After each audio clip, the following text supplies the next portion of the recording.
Maria sebagai tabut perjanjian, simbol kehadiran Allah yang hidup. Saudara dan saudari yang terkasih dalam nama Tuhan kita Yesus Kristus, saat kita mendaraskan litani Santa Perawan Maria seperti yang terdapat dalam puji syukur nomor 214, kita akan menemukan sebutan Maria sebagai tabut perjanjian.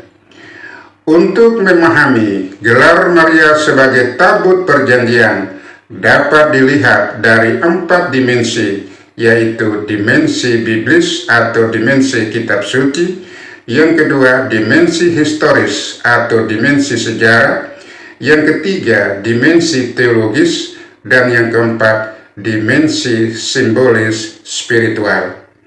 Yang pertama, dimensi biblis atau dimensi kitab suci.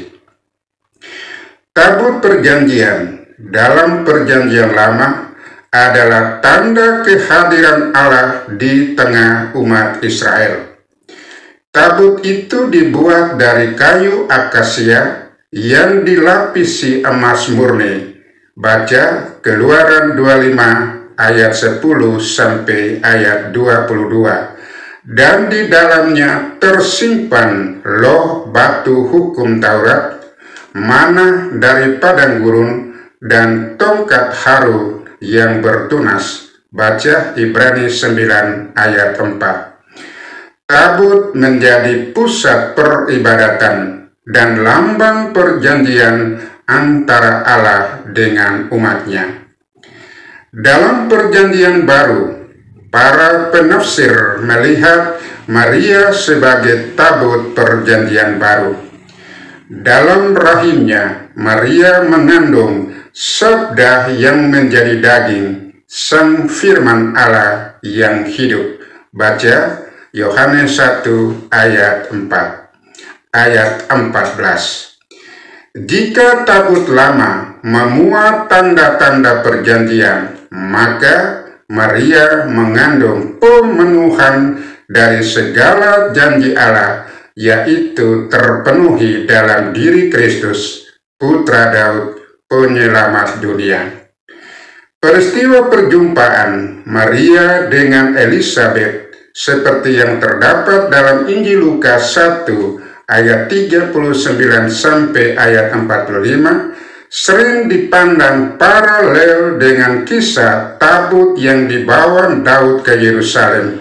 Baca 2 Samuel 6 ayat 2 sampai 11.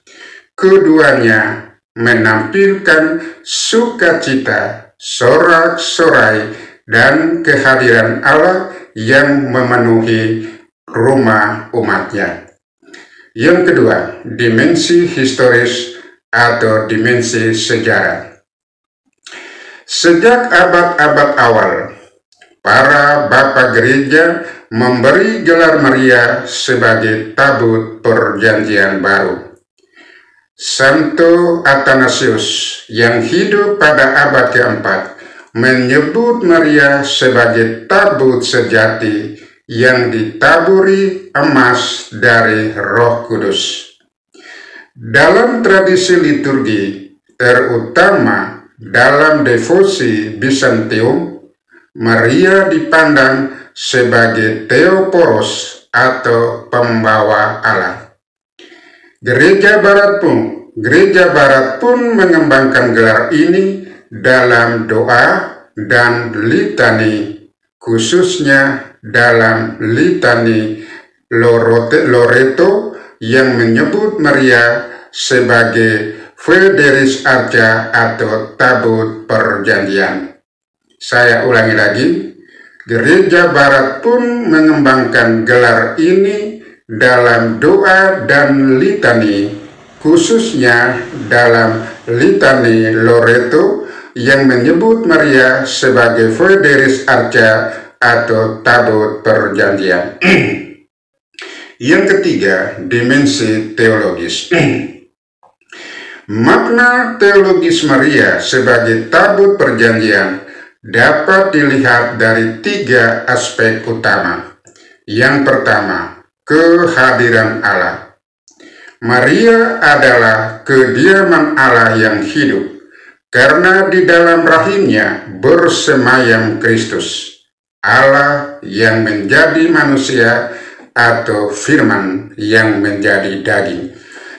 Yang kedua, pemenuhan janji.